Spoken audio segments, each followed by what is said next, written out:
کلام خدا کی تلاوت کریں گے جن میرے بہن اور بھائی حضرات کے پاس کلام مقدس موجود ہے۔ متی رسول کی معرفت لکھی گئی انجیل، متی رسول کا انجیلی بیان، اس کا 13واں باب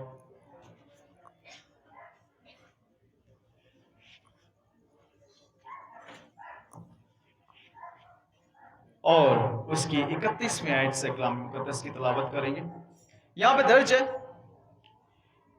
اس نے ایک اور تمثیل ان کے سامنے پیش کر کے کہا کہ آسمان کی بادشاہی اس رائی کے دانے کی مانند ہے جسے کسی آدمی نے لے کر اپنے کھیت میں بو دیا۔ وہ سب بیجوں سے چھوٹا تو ہے، مگر جب بڑھتا ہے تو سب ترکاریوں سے بڑا اور ایسا درخت ہو جاتا ہے کہ ہوا کے پرندے آ کر اس کی ڈالیوں پر بسیرا کرتے ہیں۔ خدا ان کے پاک کلام کے پڑھے اور سنے جانے پر خدا ان کی برکت ہو۔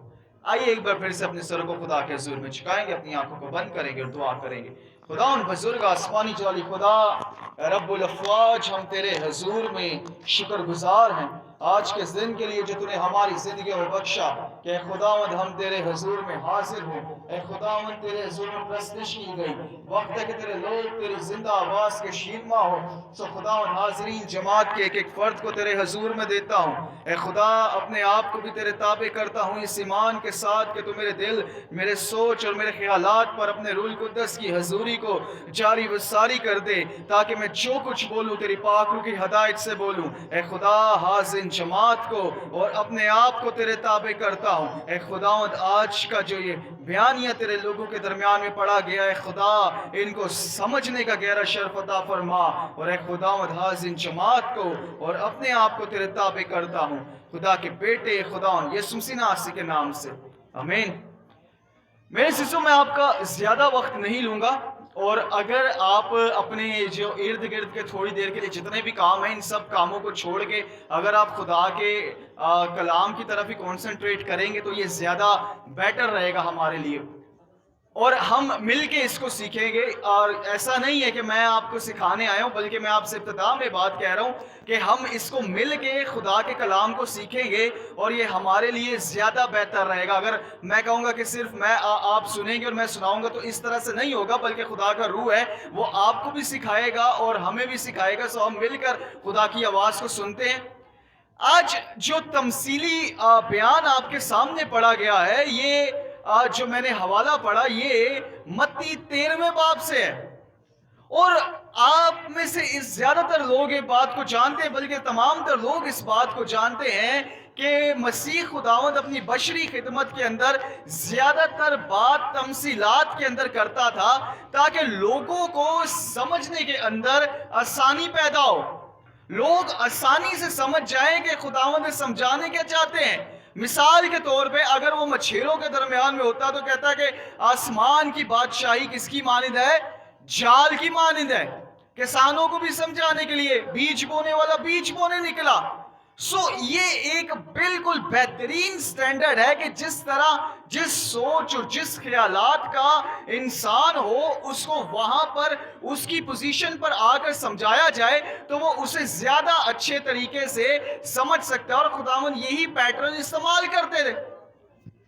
متی 13ویں باب کے اندر بیان کیا گیا ہے کہ مسیح خداوند گلیل کی جھیل کے کنارے آئے اور کشتیاں لگی ہوئی تھی، اور کشتی پر جا کر بیٹھ گئے، اور جب وہ کشتی پر جا کر بیٹھ گئے تو یہ بات بالکل صاف واضح ظاہر تھی کہ وہ ان سے کچھ بولنے لگے ہیں، وہ ان سے کچھ کلام کرنے لگے ہیں، کیونکہ ہمارا جو رواج ہے، جو ماڈرن ڈے ہے ہمارا، وہ اس کے اندر کیا ہوتا ہے کہ جب ہم کھڑے ہوتے ہیں، جیسے میں آپ کے درمیان کھڑا ہوا ہوں اور آپ میری آواز کو سن رہے ہیں، تو میں پھر اٹ مینس کہ میں آپ کے سامنے واز کر رہا ہوں، لیکن اس دور میں ایسا نہیں تھا۔ اس دور کے اندر جو سینیگوگ کے جو ربی ہوتے تھے، جو پریسٹ ہوتے تھے، جب وہ کسی جگہ پر جا کر بیٹھ جاتے تھے تو اٹ مینس کہ وہ انہیں تعلیم دینے کے لیے بیٹھتے ہیں۔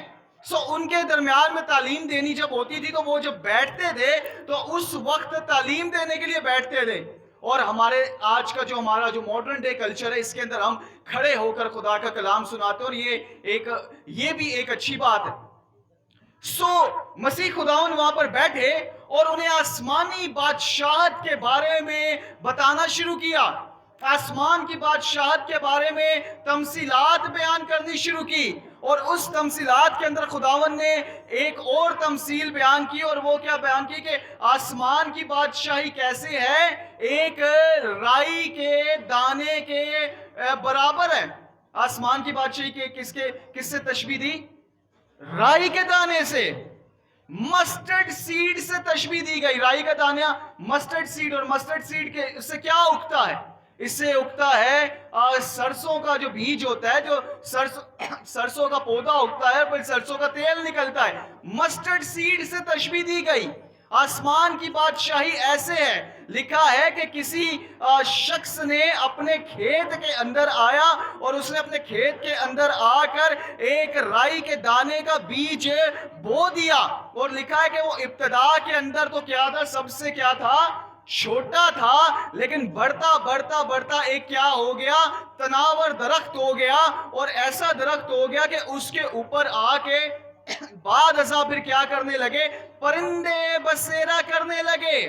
آج ان دو آیات کے متعلق ہم سیکھیں گے، اور چرچ اینیورسری کے متعلق ہم سیکھیں گے۔ آج ہم سیکھیں کس کے متعلق؟ چرچ اینیورسری کے متعلق۔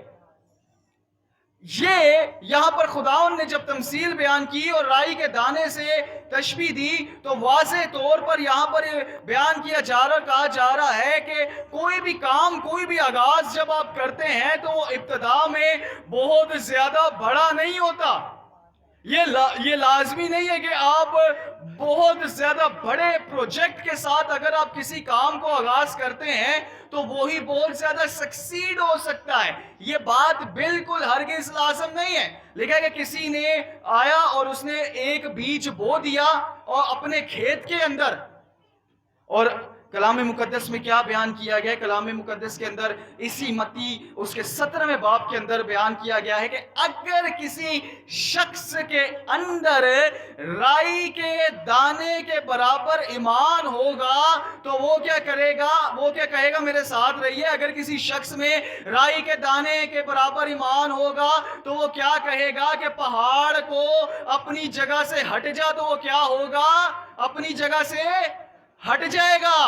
یہی لکھا ہے۔ میں کوئی غلط تو نہیں پڑھ رہا۔ اگر میں غلط پڑھ رہا ہوں تو آپ اس کو بھی ٹھیک کریں، اور اگر میں صحیح پڑھ رہا ہوں تو آپ میرے ساتھ بیان تو کر سکتے ہیں، بول تو سکتے ہیں۔ ایسا تو نہیں ہے کہ آپ سن نہیں رہے، آپ سن بھی رہے ہیں۔ تو اگر کسی شخص کے اندر رائی کے دانے کے برابر ایمان ہو تو وہ کیا کرے؟ اس پہاڑ سے کہے تو وہ اپنی جگہ سے کیا ہو جائے گا؟ ہٹ جائے گا۔ کیا ہوگا؟ ہٹ جائے گا۔ میرے عزیزو، یہاں پر ایمان کی بات ہو رہی۔ فور ایگزامپل، اگر ہماری یہ انگلی ہے اور اگر ہم اپنی انگلی کے اوپر ربڑ بینڈ باندھ لیتے ہیں، اور آپ اس کے اندر 5-6 ربڑ بینڈز باندھیں اور باندھ کے اس کو چھوڑ دیں، اور اس کے بعد آپ دیکھیں گے 10-15 دن کے بعد اس کے اندر سے یہ کالا ہونے لگ پڑے گا۔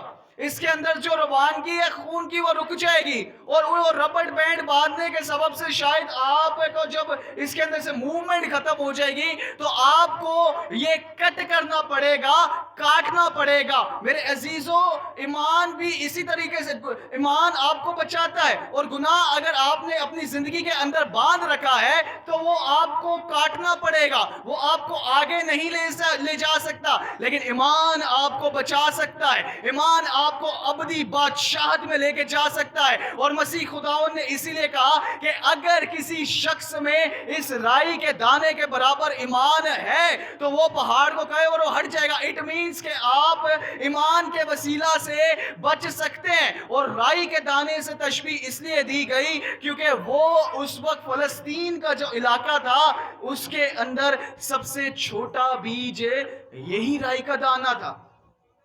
فلسطین کے اندر، دنیا کے اندر، یہ نہیں کہ دنیا کے اندر بہت سارے لوگ اس کی تشریح کرتے ہوئے کہتے ہیں کہ دنیا کے اندر سب سے چھوٹا بیج ہے۔ ایسے نہیں، دنیا کے اندر اور بھی چھوٹے بیج پائے جاتے ہیں، لیکن اس علاقے کے اندر سب سے چھوٹا بیج یہی تھا۔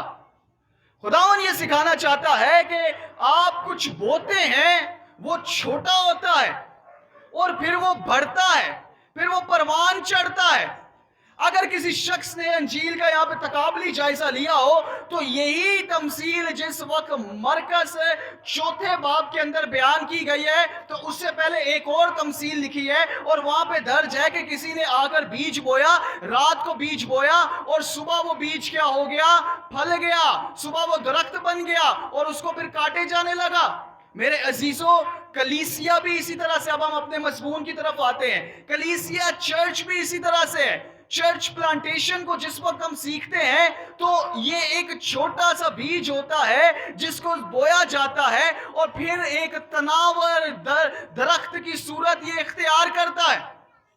آج آپ جب ہم اس چرچ کی اینیورسری پر یہاں پر موجود ہیں تو آپ میں سے زیادہ تر لوگ کو اس بات کا پتہ ہوگا کیونکہ آپ اس کلیسیا سے منسلک ہیں، اور وہ یہ ہے کہ ان آفیشلی اس چرچ کو 12 سال ہو چکے ہیں۔ پاسٹر مون 12 سال ہو چکے ہیں اور آفیشلی 4 سال ہو چکے ہیں اس کلیسیا کو۔ ان آفیشلی 12 سال اور آفیشلی 4 سال ہو چکے ہیں۔ میرے عزیزوں، یہ ایک چھوٹا سا بیج ہے جو کہ بویا جاتا ہے اور وہ بڑھتا ہے اور تناور درخت بنتا ہے اور پھر اس کے بعد اوپر پرندے آ کر بسیرا کرتے ہیں۔ کلیسیا جب انسان بناتا ہے، چرچ جب آپ بیج بوتے ہیں تو ایسا خادم ہوتے ہیں، میں آپ کو ایک چیز سکھاتا ہوں کہ جب آپ خدا کے لیے کوئی بیج بوتے ہیں تو اٹ مینز یہ صرف آپ خدا کے لیے نہیں بو رہے بلکہ اپنے لیے بھی آپ بو رہے ہیں، اپنی آخرت کے لیے آپ بو رہے ہیں۔ میرے ساتھ ایک خادم ہوتا تھا، وہ مجھے کہتا تھا کہ میں نے خدا کے لیے گھر بنانا ہے، اور اس نے خدا کے لیے گھر بنایا اور جہان فانی سے کوچ کر گیا۔ اسی عرصے کے اندر، میں آپ سے زیادہ پرانی بات شیئر نہیں کر رہا، اسی عرصے کے اندر ابھی وہ خدا کا گھر کمپلیٹ نہیں ہوا تھا تو وہ جہان فانی سے کوچ کر گیا، لیکن وہ گھر موجود ہے، وہ کلیسیا موجود ہے، وہ لوگ موجود ہے۔ سو لہٰذا جو شخص یہ بیج بوتا ہے وہ اپنا نام ہمیشہ کے لیے لکھوا کے چلا جاتا ہے۔ یہ قابل غور بات ہے۔ جو شخص بھی اس کے اندر پارٹ پلے کرتا ہے وہ عبدالآباد ہمیشہ کے لیے اپنا نام اس کے اندر لکھوا کے چلا جاتا ہے۔ بہت سارے لوگ یہاں پر خیال کرتے اور سوچتے ہیں کہ میں اگر چرچ کے اندر یہ دے دوں گا یا میں اگر چرچ کے اندر وہ دے دوں گا تو اس سے حاصل کیا ہوگا؟ آپ کا بویا ہوا بیج آپ کے لیے اور آپ کی نسلوں کے لیے اور آخرت تک آپ کے ساتھ جائے گا۔ آپ یہ چیز یاد رکھیں کہ جو آج آپ بیج خدا کے لیے بوئیں گے وہ ہمیشہ تک ساتھ رہتا ہے۔ یہ بات قابل غور ہے، اور بہت سارے لوگ اگر اس بات کو نہیں سوچتے تو پھر وہ مشکلات اور پریشانیوں کا شکار ہوتے ہیں۔ میرے عزیزوں، یہ چھوٹا سا بیج ہے جو بویا جاتا ہے۔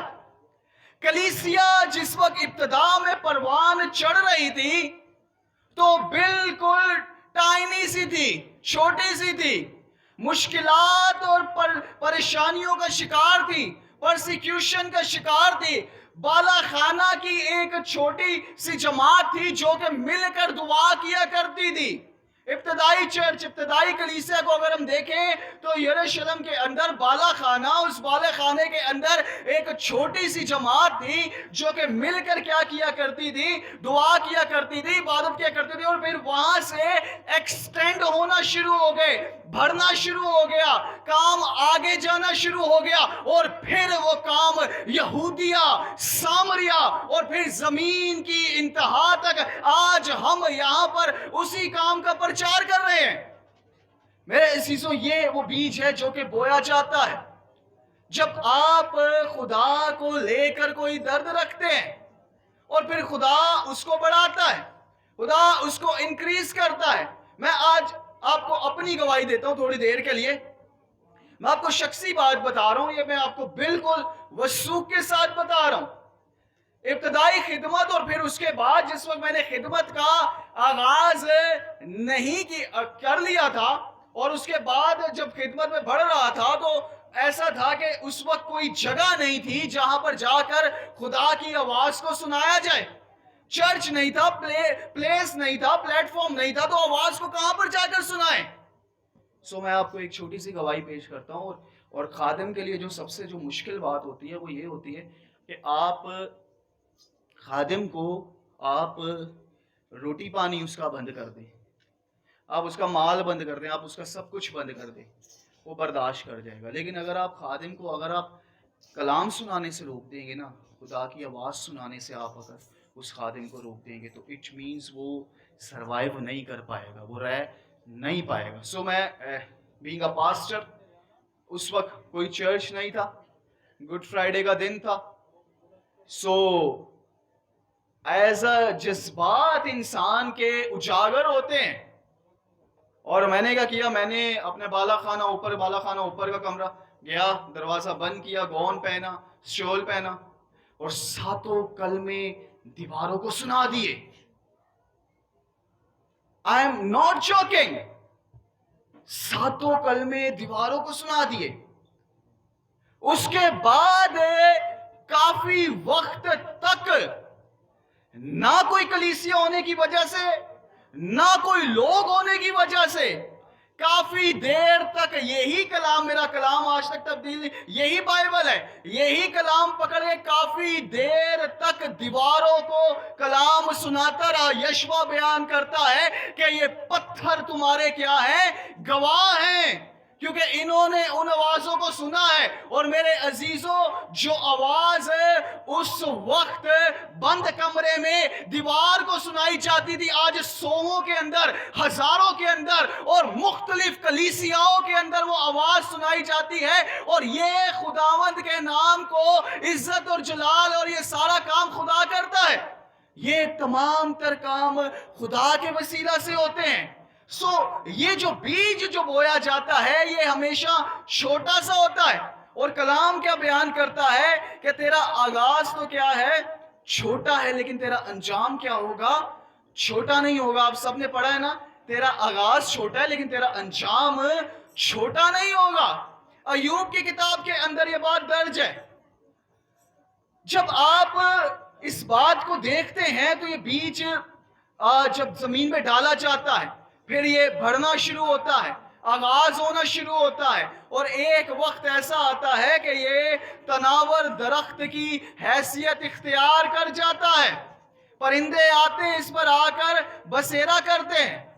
اور یہ میرے عزیزوں ایک چرچ کی حالت ہے، ایک کلیسیا کی حالت ہے. اس بیج کو بویا جاتا ہے لیکن کاٹنے کے لیے نہیں بویا جاتا. وہ بیج بویا جاتا ہے، وہ بیج بڑھنا شروع ہو جاتا ہے، لیکن وہ درخت، یاد رکھیے گا، یہ جو کلیسیا کا جو درخت ہے یہ کاٹنے کے لیے نہیں بویا جاتا، بلکہ یہ اس وقت تک قائم رہنے کے لیے بویا جاتا ہے جب تک مسیح اپنی آمد ثانی کے اندر اپنے فرشتوں کے ساتھ اور آسمان سے دوبارہ نہ آ جائے. اپنی کلیسیا کو اپنے ساتھ لے جانے کے لیے یہ اس وقت قائم اور دائم رہتا ہے، یہ ختم نہیں ہو سکتا. سو اس وجہ سے جو آپ اس کو جب بوتے ہیں تو یہ ہمیشہ کے لیے ہے، ہمیشہ کے لیے چلتا ہے. اور اس کو بڑھانے والا کون ہوتا ہے؟ خدا ہوتا ہے. اس کو کون بڑھاتا ہے جی؟ خدا بڑھاتا ہے. کلام کیا بیان کرتا ہے کہ پولس کہتا ہے کہ میں نے بیج لگایا اور اپولوس نے کیا دیا؟ پانی دیا. لیکن بڑھایا کس نے؟ خدا نے. پولس نے بیج لگایا، اپولوس نے پانی دیا، لیکن بڑھایا خدا نے. سو لہٰذا کلیسیا کو گروتھ خداون بخشتا ہے، کلیسیا کو گروتھ خدا دیتا ہے، اور ایک ایسا تناور درخت بناتا ہے جس کے اوپر پرندے آتے اور پرندے آ کر جس کے اوپر بسیرا کرتے ہیں. اٹ مینس بہت سارے لوگ آتے ہیں اس جگہ پر تاکہ اس سے فیضیاب ہو سکے، تاکہ وہاں پر آئیں اور ان کو دوبارہ سے وہ جو اس زندگی کے اندر وہ جیسی زندگی بسر کرتے ہیں وہ ویسی زندگی بسر نہ کریں، بلکہ یہ چینج ہو اب کی بار، یہ ریڈیمشن سے بڑی ہو. اور اس کے